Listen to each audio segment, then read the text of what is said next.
新传媒特别的95倍城市频道，现在有出电台报告简要新闻。领导中心所属个人结婚甲生育观念工作所的总理公署部长尹兰妮表示，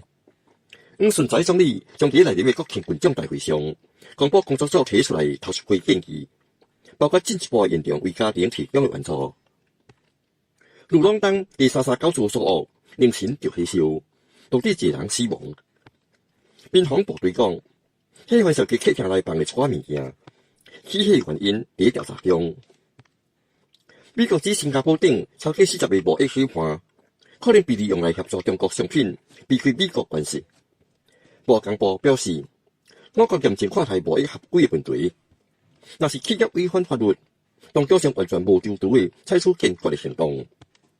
外交部指出，新加坡的经济竞争力建立伫健全的法治、透明的监管制度，以及对欺诈、贪污、甲犯罪活动等零容忍的基础上，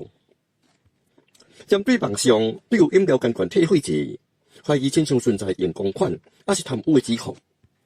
国家环境局发文反驳，讲2025该了当局所公布的数据。应适发展与环境部高级政务部长朴基立顶星期三在国会答复议员询问的时阵讲，饮料监管退费制启动以来，已经累计回收550万的监管，完成超过100万宗成功交易。有网民因此拿准只有100万的监管押金被退还，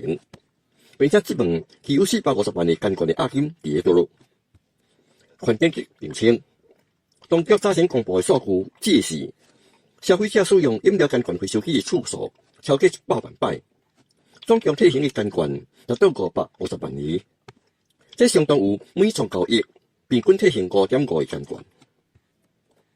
印尼东部外海昨日发生7.7级强烈地震，并且连续发生真侪摆余震，造成至少47个人死亡，50个人受伤。地震发生了后，印尼真侪地区观测到无够1米宽的海啸。当局在地震发生大约3小时后解除海啸预警。泰国通过了外国游客经收450泰铢旅游费的原则草案，预计第一件也在明年第一季度开始订收。根据提案，无论外国游客通过航空、陆路还是海路入境泰国，每个人拢将缴付450泰铢，也是大约相等于17,000元。体育消息，我国雄狮队在亚细安足球锦标赛半决赛头一回合赛以1比3输给7冠王泰国队。新闻报告完了。